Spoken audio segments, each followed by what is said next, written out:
Hello, my name's Bev and I'm the author of the book Please Eat, A Mother's Struggle to Free Her Teenage Son from Anorexia, which describes our family's battle with the deadly eating disorder, anorexia nervosa, which my teenage son Ben developed back in 2009 when he was just 15 years old. As I've said before, recovering from an eating disorder can be like a game of whack-a-mole. Just when you think you've fixed one thing, another thing pops up its head and you've got to try and fix that as well. And in March 2011, the main issues for Ben were that he still had this exercise addiction, which was like a kind of purging. So when he ate something, he felt compelled to exercise it off. And the other thing was that he wasn't sleeping. He was having this insomnia, which had been a problem for a few months now. So this post from the 5th of March 2011 is called Identifying All the Stuff That Fuels the Insomnia and Breaking Free. It's been a difficult week. The main issue, apart from the usual insomnia, has been to make a list of all the other things that the anorexia still controls, with a view to working on them one by one to move Ben up to the next stage of recovery and hopefully help to address the insomnia in the process. Many of these are things that keep him awake at night, worrying about stuff, planning stuff, etc. Basically, the psychiatrist asked him to picture his life as it will be without the anorexia and list all those things that won't feature in it, which are currently driven or controlled by the anorexia. Many of them belong to the same category as compulsive exercise, although he is managing this reasonably successfully. The main issue is that he finds it very hard, if not impossible, to do nothing, as he puts it. And still, if he treats himself to extra food, he feels the need to do activity to compensate for it. Doing nothing isn't necessarily what you or I might perceive as doing nothing. Spending the entire afternoon walking up and down a shopping mall would be classed as doing nothing to Ben, whereas you or I would see it as quite tiring exercise.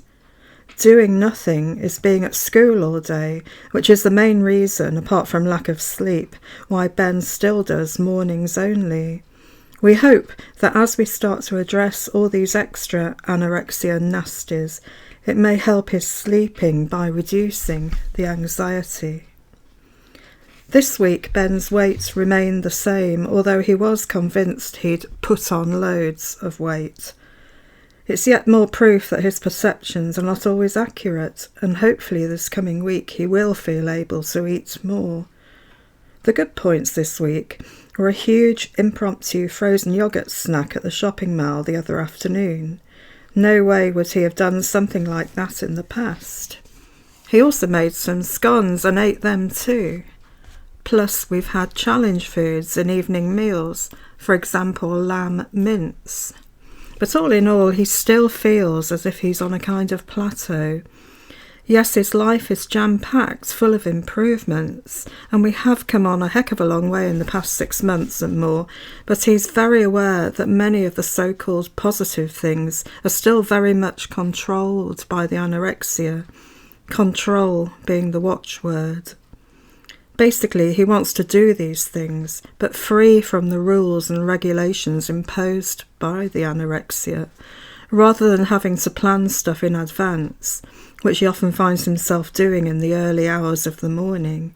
He longs to be more impulsive and not to feel guilty or that he needs to earn the right to do something or eat something. So that's the end of that post. And as I mentioned, Ben felt that he was on a bit of a plateau. And yes, he was kind of treading water at this stage. And he was getting quite frustrated about that. And he and we were desperate to find something that could help him move forward rather than just staying put. But something would happen I think towards the end of March, beginning of April. Anyway, it was over Easter. That would help enormously improve.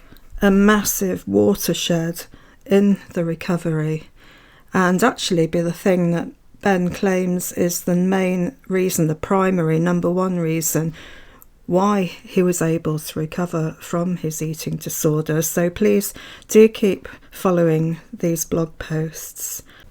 You'll find a link below to my blog, and you'll also find a link to my website where you can download free PDFs of my blog, and also a link to Amazon where you can buy a copy of my book.